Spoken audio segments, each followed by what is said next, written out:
Assalamualaikum warahmatullahi wabarakatuh. Alhamdulillahilladzi nahmaduhu wa nasta'inuhu wa nastaghfiruh wa na'udzu billahi min shururi anfusina wa min sayyiati a'malina. May yahdihillahu fala mudilla lahu wa may yudlil fala hadiya lahu. Asyhadu an la ilaha illallah wahdahu la syarika lahu wa asyhadu anna Muhammadan 'abduhu wa rasuluhu la nabiyya wa la rasula ba'da. Fa inna asdaqal hadits kitabullah wa khairul hadyi hadyi Muhammadin sallallahu alaihi wasallam wa syarrul umuri muhdatsatuha fa inna kulla muhdatsatin bid'ah wa kulla bid'atin dhalalah wa kulla dhalalatin finnar wa ba'd. Hadirin jamaah salat subuh yang dimuliakan oleh Allah Subhanahu wa taala. Bersyukur kepada Allah di mana atas karunia dan nikmat-Nya lah kembali Allah mempertemukan kita untuk sama-sama menjalankan kewajiban sholat subuh secara berjamaah. Kemudian juga untuk saling tawassul bil haq dan tawassul bis sabr. Semoga hal ini yang akan menyelamatkan kita dari kerugian, bukan hanya rugi di dunia, akan tetapi lebih-lebih lagi adalah kerugian di akhirat. Karena Allah Subhanahu wa taala menyatakan wal 'asri innal insana lafi khusr illa alladziina aamanu wa 'amilus shalihati wa tawassaw bil haqq wa tawassaw bis sabr. Sesungguhnya manusia demi masa sesungguhnya manusia berada dalam kerugian kecuali orang yang beriman, beramal soleh, saling tawassaw bil haqq dan saling tawassaw bis sabr, saling memberikan nasihat untuk menetapi kebenaran dan saling memberikan nasihat untuk menetapi kesabaran. Hadirin yang dimuliakan Allah Subhanahu wa taala, pembahasan kita insyaallah masih berputar tentang fikih sirah nabawiyah, di mana pada bulan lalu kita sudah sampai kepada Darul Arqam, rumah Al-Arqam ibni Abil Arqam. Al-ikhwah azinallahu wa iyyakum. Kita akan memasuki pembahasan baru pada kesempatan kali ini, adalah berkenaan dengan hijrahnya para sahabat ke Habasyah, ke daerah Ethiopia. Ibnu Ishaq menyatakan setelah Rasulullah SAW melihat apa yang terjadi pada para sahabatnya dari berbagai siksaan, sementara Rasulullah SAW mendapatkan perlindungan dari Allah Subhanahu wa taala dan juga dari pamannya yaitu Abu Thalib, maka beliau saat itu belum mampu memberikan perlindungan terhadap para sahabat, sehingga Rasulullah SAW menyatakan kepada mereka, alangkah baiknya jika kalian hijrah ke Habasyah, karena di negeri itu dipimpin oleh seorang raja yang tidak pernah berbuat zalim ataupun tidak berbuat zalim kepada penduduknya, ya, pada rakyatnya. Dan bumi itu adalah bumi yang aman, kata Rasulullah. Tinggallah kalian di sana sampai Allah Subhanahu wa taala memberikan jalan keluar dari apa yang menimpa kalian. Para sahabat pun alaihissalam, mereka pun bersiap-siap untuk mengadakan perjalanan menuju Habasyah. Dan raja Habasyah pada waktu itu adalah Najasyi. Najasyi ini adalah seorang raja yang adil. Rakyatnya tidak ada yang terzalimi. Kalau ada yang minta perlindungan kepada Najasyi, maka akan dilindungi. Nah, di antara yang hijrah itu, Bapak sekalian, adalah Utsman ibn Affan radhiyallahu anhu bersama dengan istrinya Ruqayyah binti Muhammad sallallahu alaihi wasallam. Kemudian Abdurrahman ibn Auf, Abu Hudzaifah, Utbah ibn Rabi'ah bersama istrinya itu Sahlah binti Suhail ibn Amr, kemudian Az-Zubair ibn Awwam, Mus'ab ibn Umair, Abu Salamah bin Abdul Asad, kemudian juga istrinya ya Ummu Salamah binti Abu Umayyah bin Al-Mughirah, kemudian Utsman ibn Mas'ud, Amir ibn Rabi'ah dan istrinya. Alhamdulillah iyyakum. Ada yang menyatakan bahwa yang hijrah ke Habasyah itu 12 laki-laki, 4 orang perempuan. Jadi semuanya 16 orang. Nah, alhamdulillah, mereka meninggalkan Mekah menuju Asy-Syu'aibah. Dari Mekah menuju Syu'aibah. Syu'aibah itu nama kecil daripada Syu'bah, yaitu pantai yang dekat dari Mekah ya, sekitar sebelah timurnya Jeddah katanya itu Allah. Selatannya Jeddah sekitar 68 km. Kalau dari Mekah itu sekitar 90 kilometeran. Ya, dari Mekah mereka berjalan menuju pantai itu. Dan mereka berjalan di malam hari, Bapak sekalian. Utsman bin Affan sebagai pemimpinnya pada waktu itu mempersiapkan teman-temannya juga 16 orang itu, berangkatlah mereka ke arah pantai. Setelah sampai di sana, ternyata orang-orang kafir mendengar bahwa sebagian kaum muslimin ada yang hijrah, ada yang meninggalkan kota Mekah. Dikejarlah mereka itu. Qadarullah, mereka sudah sampai di pantai. Kemudian mereka naik perahu pada waktu itu yang menuju daerah Habasyah. Al-Ikhwanullah yakum ya. Sampai di sini saya bacakan. Allah memudahkan mereka dengan kedatangan 2 perahu kapal. Begitu mereka sampai di pelabuhan, jadi seakan-akan dijemput gitu ya. Allah sudah mengatur semuanya. Mereka datang ke pelabuhan, 2 kapal datang. Akhirnya mereka pun masuk. Mereka menyatakan, kami sampai di Habasyah dan hidup tenang. Kami bebas beribadah dan menyembah Allah tanpa rintangan. Kami tidak mendapat gangguan dan kami tidak pernah mendengar kata-kata yang membuat kami tidak senang. Kejadian pada tahun kelima dari kenabian, tidak lama kemudian, yaitu setelah sebulan lebih, mereka kembali lagi ke Mekah. Jadi hijrah ke Habasyah ini setelah 5 tahun Rasulullah SAW berdakwah, 5 tahun dari kenabian. Jadi usia Rasul pada waktu itu 45 tahunan. Nah, al-ikhwah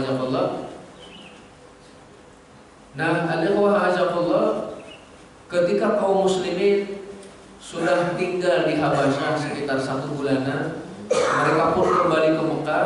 Akan tetapi apa yang terjadi ketika mereka datang ke Mekah? Ternyata mereka kembali mendapatkan penyiksaan dari orang-orang kafir. Bahkan penyiksaannya semakin menjadi-jadi.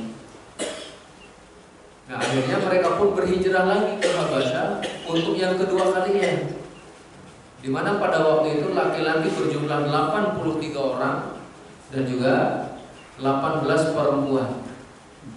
Makin banyak jumlahnya. Nah, saat itulah saat orang-orang kafir mengetahui bahwa mereka hijrah untuk yang kedua kalinya ke Habasyah lagi. Mereka mengirim beberapa orang terbaik dari orang-orang kafir, di antaranya Amr ibn al-As, kemudian Abdullah ibn Abi Rabi'ah. Mereka membawa hadiah yang begitu banyak untuk diberikan kepada Raja Najasyi, agar raja tersebut mau mengembalikan orang-orang muslim yang hijrah ke daerahnya. Nah, setelah orang kafir yang membawa hadiah ini sampai ke negeri Habasyah, bertemu dengan Raja Najasyi, mereka ingin memberikan hadiah ini sebagai sogokan gitu. Ya, sebagai sogokan. Biar raja tersebut mengembalikan kaum muslimin. Akan tetapi Raja Najasyi tidak begitu gampang ya dikasih sogokan, diterima begitu saja, kemudian keinginan mereka diterima. Tidak, Allah. Sikap Najasyi tidak semudah itu katanya. Dia menginginkan agar semua yang terlibat dalam masalah itu dipertemukan. Sudah kumpulkan semuanya, kaum muslimin dan juga kalian, wahai utusan gitu yang membawa hadiah itu, biar kita mendengar alasannya masing-masing. Dan pada waktu itu umat Islam menunjuk Ja'far ibn Abdul Muttalib, Ja'far ibn Abi Thalib. Ya, Ja'far ibn Abi Thalib sepupunya Rasulullah SAW sebagai juru bicara. Dan Ja'far ini terkenal kecerdasannya, kemudian juga baik dan bagus sekali susunan kalimatnya, fasih di tulisannya itu. Najasyi bertanya kepada umat Islam pada waktu itu, agama baru apa nih yang kalian anut, yang menyebabkan kalian semuanya terpecah belah? Kalian tidak mau masuk agama saya dan juga tidak mau masuk kepada agama yang ada itu. Pada waktu itu Najasyi beragama Nasrani gitu ya. Kalian nggak mau masuk agama saya, tapi kalian pun nggak mau masuk agama yang ada, kata beliau. Apa sih agama kalian ini? Maka Ja'far menyatakan, ya ayuhan Najasyi, wahai Najasyi, kami adalah masyarakat yang hidup dalam kejahiliahan.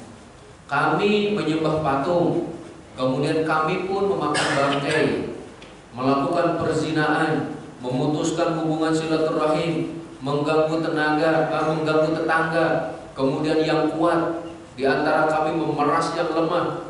Kondisi ini terus berlangsung di antara kami sampai Allah Subhanahu wa taala mengutus seorang rasul kepada kami. Kami kenal nasab dan keturunannya. Kami kenal kejujurannya, amanah dan kesuciannya. Dia menyuruh kami untuk menyembah Allah Subhanahu wa taala dan untuk tidak menyekutukannya. Dia mengajak kami untuk meninggalkan apa yang telah nenek moyang kami lakukan, seperti menyembah berhala dan batu. Dialog itu terus berlangsung antara Najasyi dengan kaum muslimin, sehingga pada akhirnya Ja'far ibn Abdul Muttalib pun membacakan firman Allah Subhanahu wa taala dalam surat Maryam.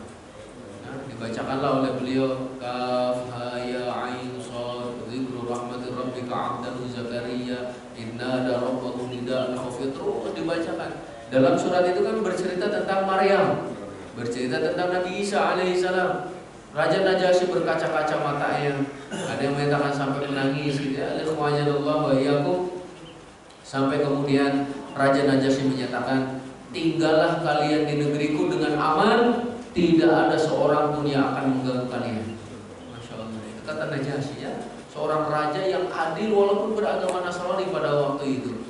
Makanya saya jadi ingat perkataan ulama bahwa Allah akan menolong suatu daerah jika penguasanya berbuat adil, tapi Allah akan menghancurkan suatu negara jika pemimpinnya zalim.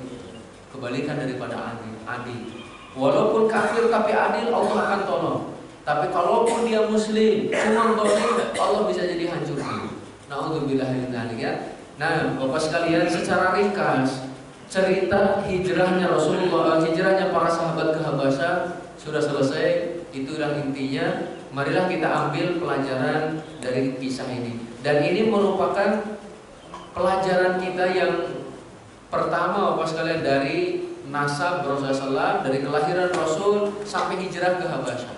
Atau ini adalah pelajaran, kalau dibagi dua, jadi adalah pelajaran yang kedua. Kalau yang pertama dari sebelum diangkatnya atau sebelum lahirnya Rasul sampai diangkatnya menjadi Rasul. Kemudian yang kedua dari diangkatnya Rasul Shallallahu Alaihi Wasallam sampai hijrah ke Habasyah. Baru nanti ada pelajaran yang ketiga kita masuk Islamnya Umar dan Hamzah sampai hijrah ke Madinah, insya Allah. Nah, kita ambil pelajaran apa sekalian dari hijrah ke Habasyah ini.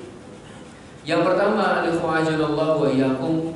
Rasulullah Shallallahu Alaihi Wasallam adalah seseorang yang sangat memiliki rasa belas kasihan terhadap kaum muslimin. Sampai Allah pun menyebutkan di akhir surat At-Taubah, laqad ja'akum rasulun min anfusikum azizun 'alaihi ma 'anittum harisun 'alaikum bil mu'minina raufur rahim. Jadi telah datang seorang rasul kepada kalian yang sangat menginginkan kalian ini beriman, gitu. Yang mana Rasulullah Shallallahu Alaihi Wasallam itu sangat penyayang terhadap orang-orang beriman. Bahkan dalam ayat lain disebutkan, fala'allaka bakhi'un nafsaka 'ala alla yakunu mu'minin. Jadi bisa jadi kamu ini akan membunuh dirimu sendiri karena mereka tidak mau beriman. Dalam artian ketika manusia pada waktu itu tidak mau mengikuti Rasulullah Shallallahu Alaihi Wasallam, maka Rasul sangat menyayangkan hal itu. Dan karena kasih sayang beliau kepada umatnya, seakan-akan beliau hampir-hampir bunuh diri, katanya itu. Masya Allah. Cintanya Rasulullah kepada umatnya, menginginkan kebahagiaan bagi mereka bukan hanya di dunia, akan tapi sampai berlanjut nanti di dalam surganya Allah Subhanahu wa taala. Inilah kasih sayang beliau yang pertama ya. Sehingga ketika melihat para sahabatnya disiksa, beliau memikirkan bagaimana caranya agar sahabat-sahabat saya selamat dari gangguan orang-orang musyrik. dan sampailah berita bahwasanya ada suatu negara yang aman, yaitu negeri Habasyah, pada waktu itu Ethiopia. Pelajaran selanjutnya juga Bapak sekalian yang dimuliakan Allah Subhanahu wa taala, pada waktu itu para sahabat radhiyallahu anhum ajmain tidak mendapatkan kesempatan untuk beribadah dengan baik dan juga tenang pada waktu di Mekah disebabkan gangguan daripada orang-orang musyrik tersebut. Sehingga hal inilah yang memaksa mereka untuk berhijrah, meninggalkan tempat kelahiran mereka. Padahal Mekah adalah negeri yang dicintai oleh Rasulullah SAW. Cuman sudah tidak kondusif. Mereka mau sholat dilarang, mau Jumatan nggak boleh. Contohnya itu, mau melaksanakan syiar-syiar Islam tidak boleh. Akhirnya terpaksa mereka harus meninggalkan tanah kelahiran, keluarga, sanak family dan semuanya, menuju satu daerah yang cukup jauh, Ethiopia, menyeberangi lautan. Kalau ada yang bertanya, apakah Rasulullah SAW pernah naik kapal perahu? Apakah Rasulullah SAW pernah berlayar di lautan? Ada nggak yang menyampaikan seperti itu? Wallahu a'lam bishawab. Rasulullah SAW, ya, setahu saya beliau tidak pernah naik perahu, akan tetapi hukum-hukum yang berkaitan dengan laut dan perahu itu disampaikan oleh Rasulullah SAW. Maka ketika para sahabat bertanya, ya Rasulullah, kami ketika naik perahu, persediaan air minum kami dikit, boleh nggak kami berwudu pakai air laut? Itu pertanyaan para sahabat. Kata Rasulullah SAW, jawabannya dua. Pertanyaannya satu, jawabannya dua. Air laut itu suci dan bangkainya halal. Pertanyaannya satu, jawabannya dua. Kenapa? Karena itu yang diharapkan, karena itu juga yang diperlukan oleh para sahabat. Airnya suci, kalau dapat ikan ngambang gimana? Atau ikan yang sudah mati gimana di laut? Halal, kata Rasulullah. Jadi nggak perlu bertanya lagi. Masya Allah. Alhamdulillah. Dan selanjutnya banyak sekali hadis-hadis tentang laut, Bapak sekalian. Bahkan kalau kita khususkan ceramah contohnya tentang laut dan hukum-hukum yang berada di dalamnya, saya pernah melihat seorang syekh berceramah tentang laut itu lebih dari 20 kali ceramah gitu. Banyak sekali, dan setiap ceramah itu anggaplah 1 jam. Banyak sekali hukum-hukum tentang laut itu, Masya Allah ya. Termasuk nanti keluarnya Dajjal akan diperlihatkan dengan tandanya, yaitu mengeringnya laut Tiberias. Laut Tiberias itu kaitannya dengan laut. Fir'aun tenggelam di laut juga. Laut apa? Laut Merah ya, sekarang jadi laut mati gitu ya. Atau laut mati itu ini apa namanya, kaum Sodom juga itu yang dibinasakan oleh Allah Subhanahu wa taala. Nah, Allah ya, ketika para sahabat sudah tidak lagi mendapatkan tempat yang aman untuk beribadah kepada Allah Subhanahu wa taala, maka dibolehkan untuk hijrah. Maka dari sini pun sebagian para ulama menyatakan, jika di daerah kita sudah tidak nyaman, tidak bisa mengerjakan syiar-syiar Islam dengan aman, maka carilah tempat yang lebih aman. Itu jika penduduk suatu daerah itu sudah tidak lagi bisa merubah keadaannya. Jadi memang mereka tertindas dan tidak bisa lagi merubah kondisinya contohnya. Akan tapi kalau mereka bisa merubahnya, maka yang terbaik adalah mempertahankan tanah airnya. Selanjutnya Bapak sekalian, pelajarannya juga bahwasannya sebelum kita memilih rumah, maka pilihlah tetangga. Ini adalah kaidah dari doa istrinya Fir'aun contohnya dalam surat At-Tahrim. Allah Subhanahu wa taala mengabadikan doanya itu ya, Allah, Rabbi bnili indaka baitan fil jannah. Ya Allah, bangunkan untukku sebuah rumah di mana? Di sisimu, milih tetangga dulu. Di sisimu baru di dalam surga. Masya Allah. Jadi kita pun pilih dulu tetangga. Kalau tetangganya baik, tetangganya soleh, rajin ke masjid, Masya Allah, masjid makmur, berarti kita pilih di sana karena mayoritasnya ataupun juga lingkungannya baik. Nah, tetapi kalau kita sembarangan yang penting dapat murah, gitu ya, contoh. Tapi ternyata lingkungannya buruk, malah berimplikasi pada kita, ataupun pengaruhnya nanti buruk juga kepada kita dan juga anak-anak kita. Jadi pilihlah tetangga sebelum memilih rumah. Pelajarannya juga Allah, apa yang dikatakan kepada mereka sekarang yang meninggalkan negerinya untuk berhijrah ke negara-negara kafir atas dasar kekagumannya kepada kemajuan peradabannya. Nah ini maksudnya, kira-kira benar nggak itu orang yang mengadakan pindah rumah tapi pindahnya itu ke negeri orang kafir? Kalau dulu kaum muslimin mereka hijrah memang ke negeri kafir, akan tapi mereka bebas beribadah di sana dan tidak mendapatkan gangguan. Kalau sekarang kira-kira alasannya apa? Mereka yang milih tinggal di negeri orang-orang kafir itu. Maka nanti dari sini pun sebagian para ulama juga menyatakan safar itu ada banyak macamnya. Yang pertama, safar yang terbaik adalah safar untuk menyebarkan agama Islam, termasuk di dalamnya adalah untuk berjihad. Contohnya Rasulullah menyatakan inna siyahata ummati al-jihadu fi sabilillah. Sesungguhnya jalan-jalannya umatku adalah jihad di jalan Allah. Ketika seseorang safar untuk berdakwah, inilah safar yang terbaik. Bapak-bapak pergi ke Jerman, di Jerman itu untuk dakwah, ke Amerika, ke Persia, ke Paris, Perancis, itu ada banyak untuk berdakwah. Ini safar yang terbaik. Yang kedua, safar untuk menuntut ilmu. Untuk menuntut ilmu ini juga dibolehkan Bapak sekalian, kemanapun kita pergi selama untuk menuntut ilmu, khususnya adalah ilmu agama, silakan.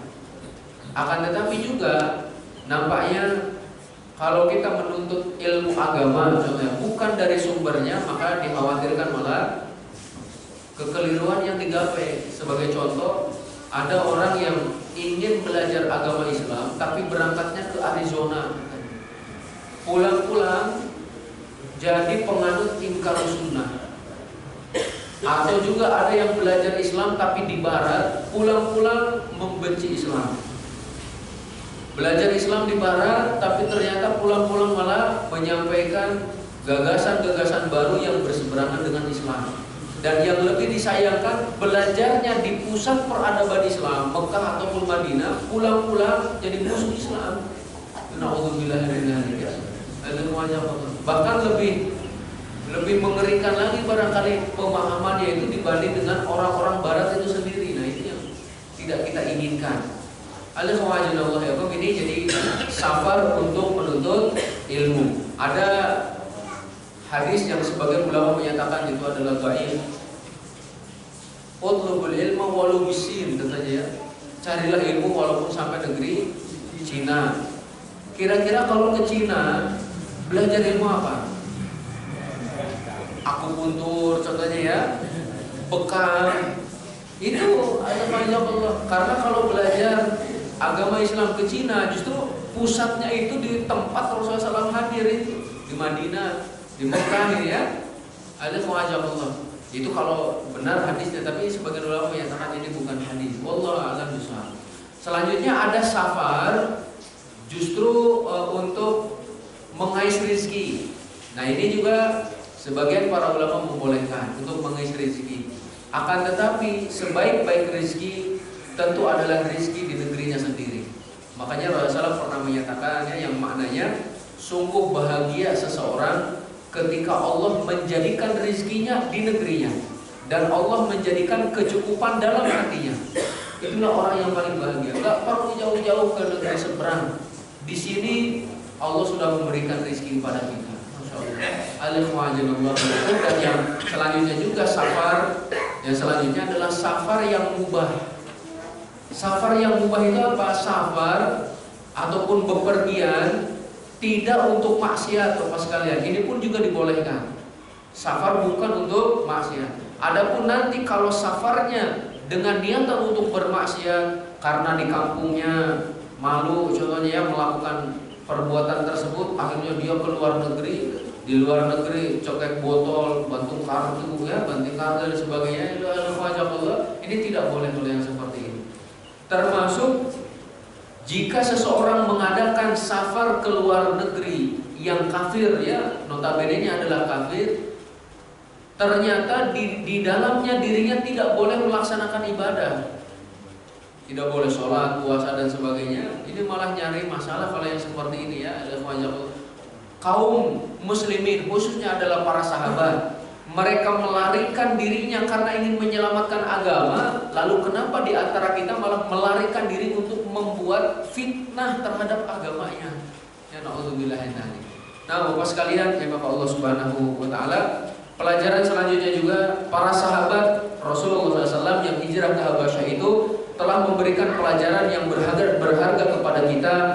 Seorang muslim tidak mungkin bisa beradaptasi dengan lingkungan masyarakat non-muslim dalam hal-hal yang bertolak belakang dengan agama Islam.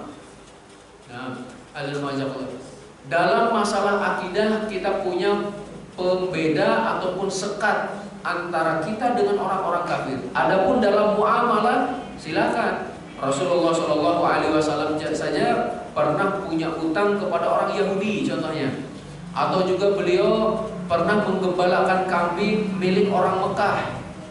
Kalau dalam muamalah boleh-boleh saja silakan, tapi kalau dalam masalah akidah maka kita punya sekat. Selanjutnya juga pelajaran ini juga berlaku pada pergaulan atau majelis pertemuan yang dilakukan oleh orang muslim dan dia menyaksikan kemungkaran di dalamnya.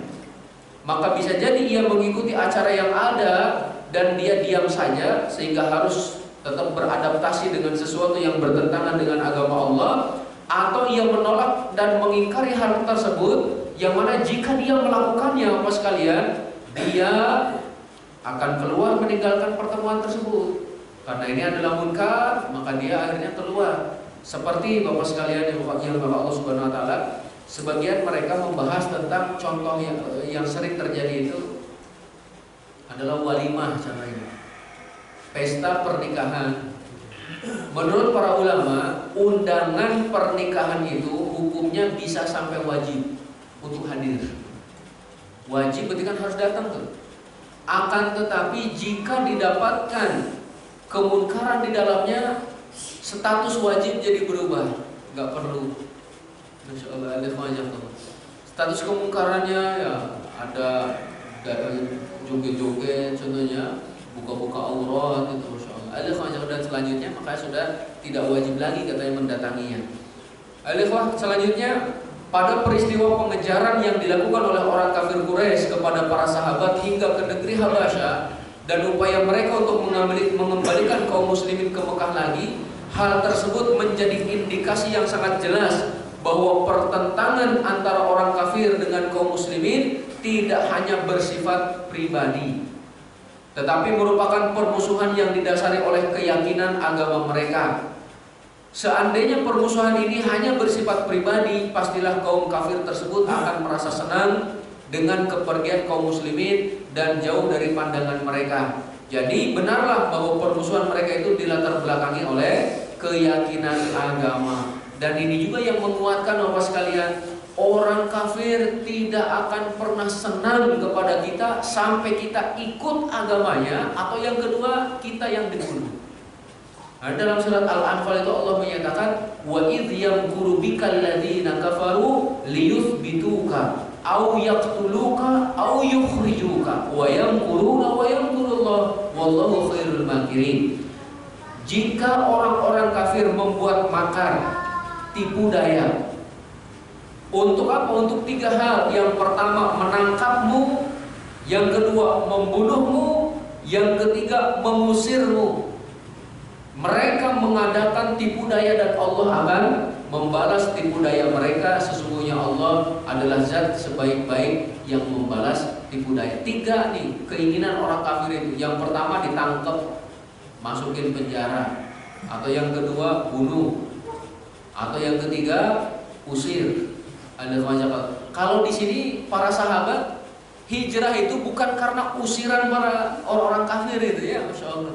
Itu karena para sahabat sendiri yang memilih hal tersebut sesuai dengan ajaran dari Rasulullah SAW ataupun juga arahan dari Rasulullah SAW. Maka mereka berusaha untuk mengembalikan kaum muslimin tadi biar biar bisa disiksa lagi, bahkan sampai mati kalau bisa ini. Insyaallah. Al-ikhwanillah yakum.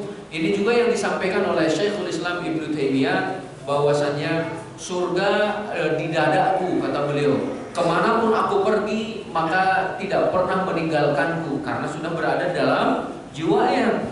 Jika orang-orang kafir memasukkanku ke dalam penjara, maka itu adalah khalwah bagiku. Itu adalah saat-saat menyendiriku dengan Allah Subhanahu wa ta'ala.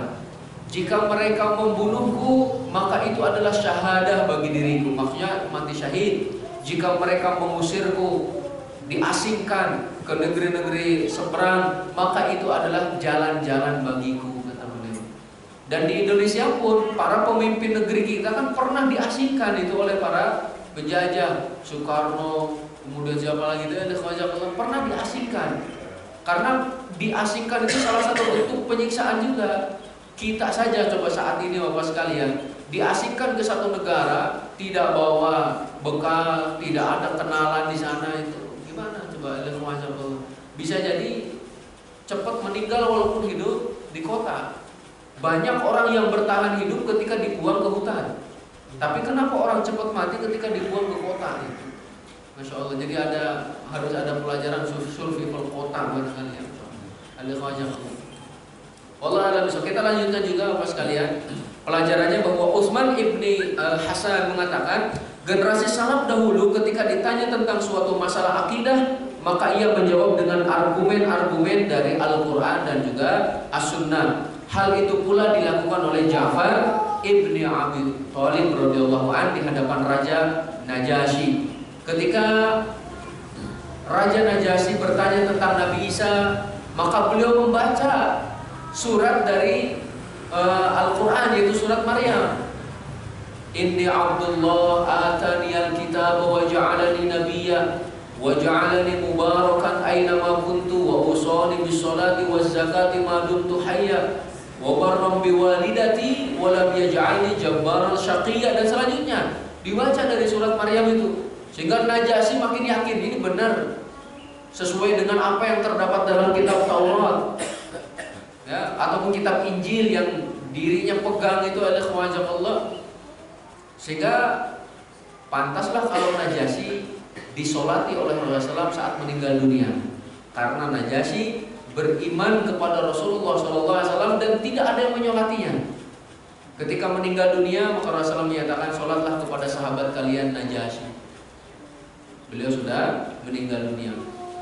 Kalau ada yang bertanya, boleh nggak kita sholat ghaib, contohnya Bapak sekalian ya, kita sholatnya di sini, jenazahnya ada di luar negeri, boleh nggak? Sebagian ulama menyatakan kalau sudah ada yang menyolati nggak perlu lagi, karena sudah gugur kewajiban kita untuk menyolatinya. Sholat jenazah itu kan hukumnya fardu kifayah ya, fardu kifayah. Kalau sudah ada sebagian yang melaksanakan, berarti sebagian yang lain sudah gugur kewajibannya. Tinggal doakan saja Bapak sekalian ya. Nah, selanjutnya juga dalam peristiwa hijrah ke Habasyah ini kita memetik pelajaran, kita dibolehkan minta bantuan ataupun suaka kepada non-muslim jika hal tersebut diperlukan dan tanpa beban kompensasi. Maksudnya tidak ada gunung di balik udang. Maksudnya tidak ada syarat-syarat yang merugikan kaum muslimin. Raja Najasyi memberikan jaminan keamanan tanpa syarat. Udah kalian aman di negeri saya, insyaallah. Alaikum. Dan ini pun diantara pendapat Syekhul Islam dan juga muridnya yaitu Ibnu Qayyim, ataupun pendapat muridnya itu Ibnu Qayyim al-Jauziyah. Kita lanjutkan pelajaran selanjutnya. Dalam kalimat yang disampaikan oleh Ja'far bin Abi Thalib terdapat pelajaran. Tadi Ja'far bin Abi Thalib kan mengatakan kami dulu hidup pada masa jahiliyah, memakan bangkai dan selanjutnya itu ya. Pelajarannya apa? Ketika beliau mendefinisikan jahiliyah, beliau menyatakan kami dulunya adalah kaum jahiliyah. Kami menyembah berhala, kami memakan bangkai, melakukan perzinahan, memutuskan hubungan silaturahim, mengganggu tetangga, yang kuat di antara kami memeras yang lemah. Alhamdulillah wa iyyakum. Kira-kira perkataan Ja'far bin Abi Thalib ini ada nggak yang terbukti pada masa kita sekarang gitu? memakan bangkai contohnya. Menyembah berhala ini yang pertama, menyembah berhala, menyembah Kiai Selamat, menyembah apa itu berhala kan banyak itu ya. Berhala, ada patung.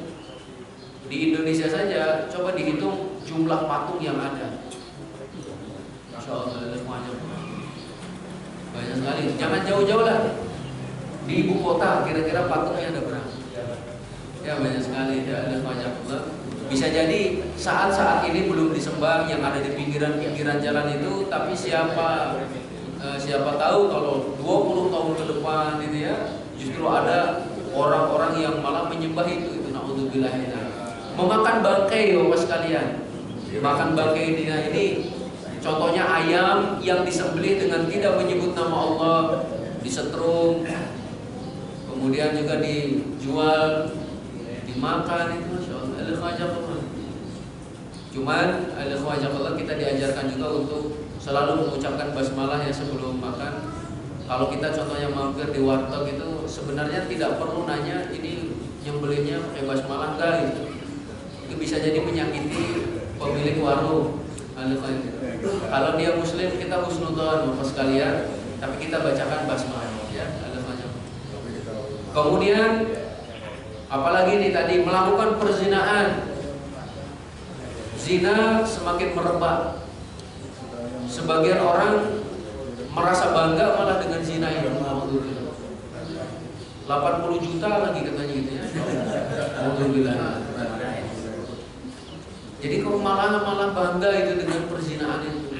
Atau lagi ada RUU PKS katanya, bukan partai apa namanya? Iya PKS kan, RUU PKS. Pelegalan apa itu tentang peniadaan kekerasan seksual itu ada semacam. Jadi nanti kalau ada yang suka sesama jenis, kalau ada yang melakukan perzinaan dan pemerkosaan, biarin aja. Naudzubillah. Kan perzinaan, atau bahkan sebagian orang menganggap kalau suka sama suka nggak apa-apa. Naudzubillah. Tetap zina ibarat riba Bapak sekalian. Riba kalaupun suka sama suka, saya ridho, saya ikhlas, tetap riba itu Bapak sekalian ya. Begitu juga dengan zina, saya ridho, saya ikhlas. Zina ya zina itu ada semacam itu ya. Barakallahu. Ini kata Ja'far bin Abi Thalib, kami melakukan perzinaan. Bahkan pada masa jahiliyah itu satu orang perempuan bisa punya suami 10. Nanti kalau punya anak ditunjuk aja hidungnya, ini anak kamu, dan tidak bisa mengelak itu laki-laki yang ditunjuk itu. Kemudian kalau tadi menyembah berhala, terbukti di sekeliling Ka'bah saja 360 berhala itu Masya Allah. Kalau hari ini sedang marah sama Tuhan yang ini, nyembah Tuhan sampingnya. Besok marah lagi sama Tuhan yang ini karena keinginannya tidak terkabul, nyembah yang samping. 360 banyak pilihan. Insyaallah ya. Kemudian apalagi memutuskan silaturahim, mengganggu tetangga, yang kuat memeras yang lemah. Ini adalah gambaran masyarakat jahiliyah. Kalau ada pada masa sekarang berarti kembali lagi ke masa jahiliyah. Berarti jahiliyah itu ada pada masa kemarin, hari ini, dan esok hari. Sifat-sifat dan karakter orang-orang jahiliyah. Umar bin Khattab pernah menyatakan, innama tunqadu 'ural iman idza nasha'a fil islami man la ya'riful jahiliyah. Ikatan keimanan seseorang akan pudar satu ikat demi satu ikat manakala tumbuh dalam generasi Islam satu generasi yang tidak paham jahiliyah. Kalau anak kita tidak tahu perkara-perkara jahiliyah, lama-kelamaan imannya itu pudar dari dalam hatinya. Maka ajarkan Bapak sekalian iman. Banyak di antara kita bangga anak-anak punya prestasi dalam hal dunia, tapi mereka tidak bangga saat anaknya rajin ke masjid. Yang sangat mengkhawatirkan itu seorang syekh pernah bercerita, ada seorang anak rajin ke masjid, berteman dengan orang-orang soleh, rajin baca Quran, tapi orang tuanya nggak suka. Kata orang tuanya, kamu ini anak orang kaya, gaulnya ya jangan dengan orang-orang masjid, katanya. gaulnya tuh dengan si fulan nih punya mobil banyak, bawa sana ya. Dipaksa kayak gitu, ada semacam Allah. Awalnya nggak mau si anak itu, tapi kemudian karena dipaksa, akhirnya bergaulah dengan siapa yang ditujukan oleh ayahnya. Tidak lama kemudian, apa sekalian, setelah sekian lama bergaul, anaknya terlibat percekcokan dengan temannya itu dan kemudian sampai membunuh saudaranya itu, ada semacam Allah. Dan kemudian dihukumlah anaknya itu, dipenjara aja. Dan ketika dijenguk oleh ayahnya, setiap ayah yang menjenguk anaknya yang berada di penjara, biasanya ayahnya berjalan tegap, kepalanya pun tegap untuk memberikan nasihat.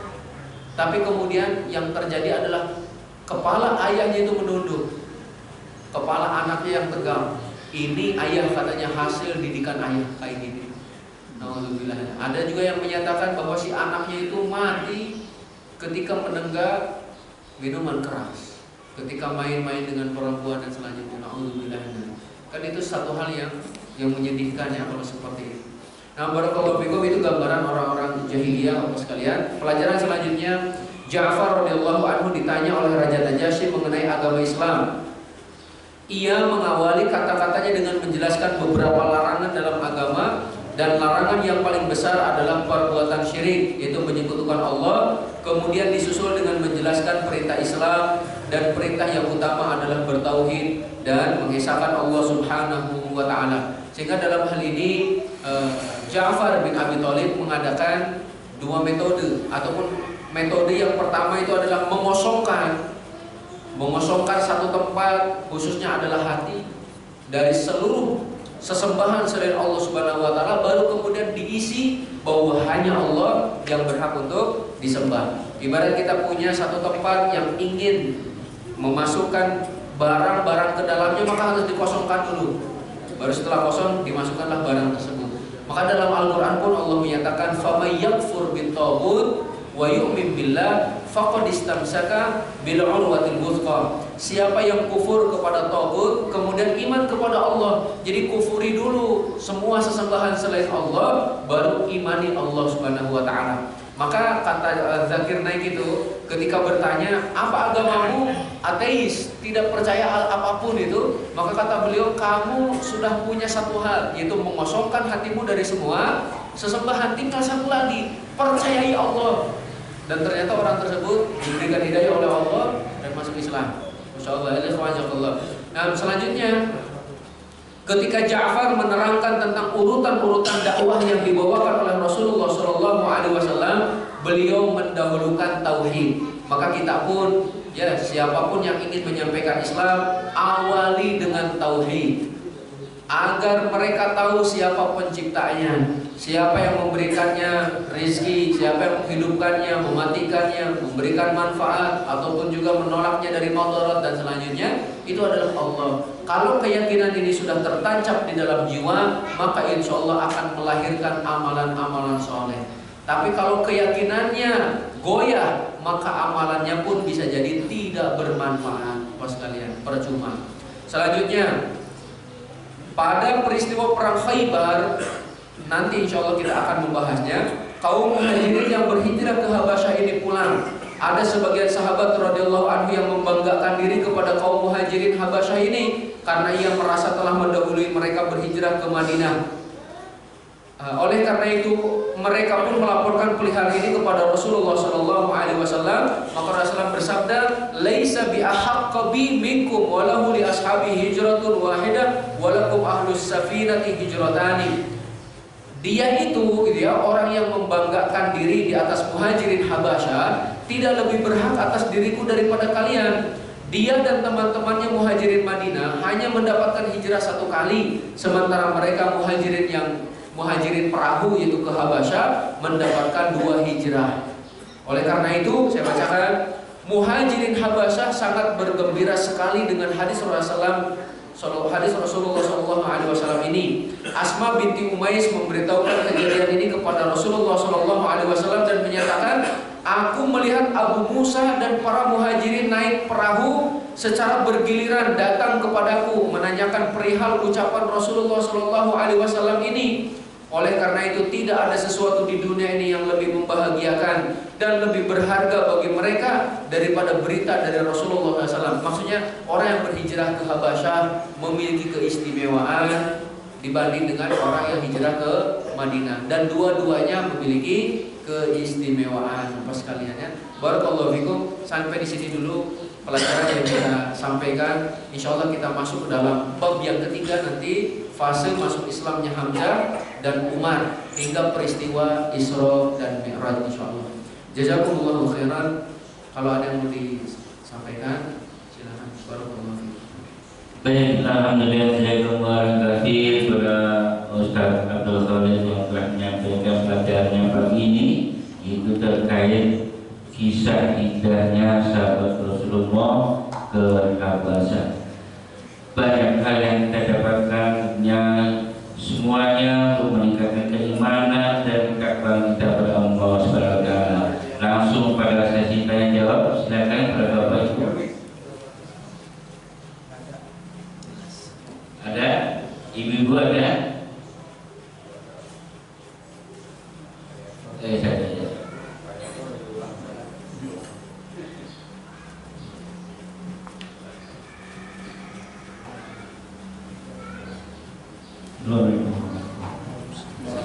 Ustaz tadi mengatakan bahwa umat Islam boleh melarikan diri atau meminta tolong kepada Allah Nasrani. Tapi sebagai akidah, bagaimana kita dalam selanjutnya itu apakah tidak akan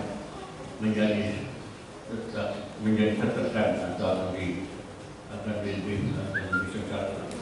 Jika programnya di Indonesia ini saya nggak ada kembali kepada baik Nasrani untuk belajar Islam.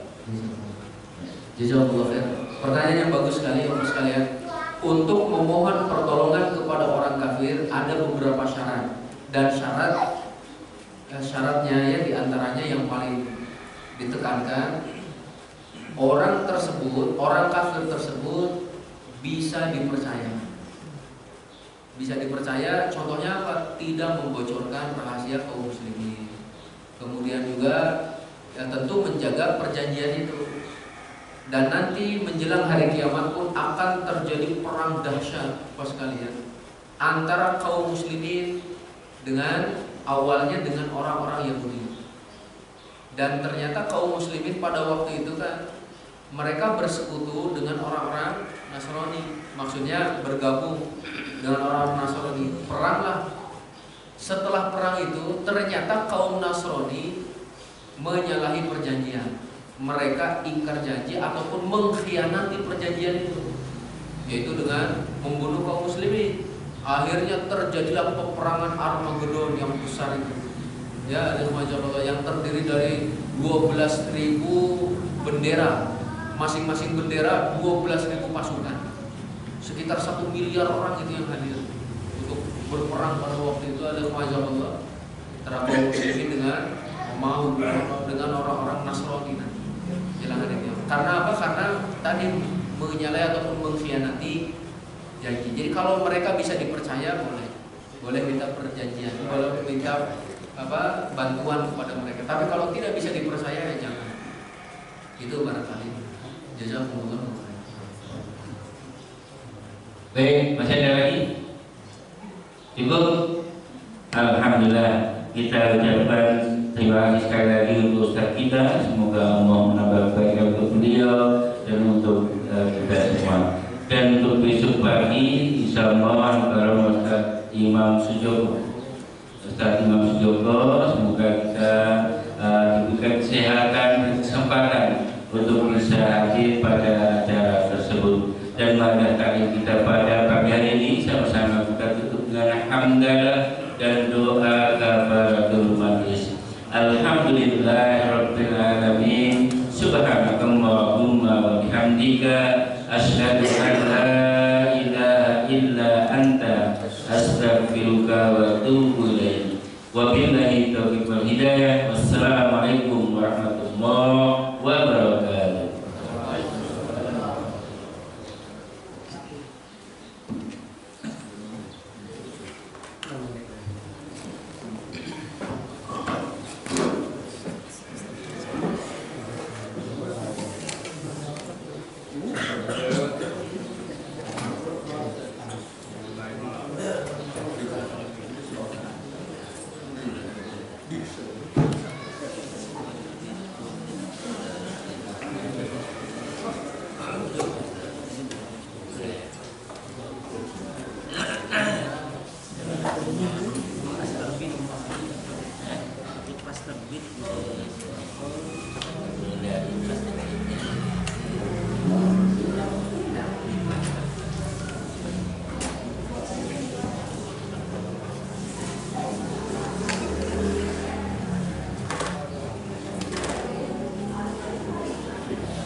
menit, 10 menit. Ini masih nyala. Iya. Belum udah. Belum 10 menit. Ini dari itu terbit.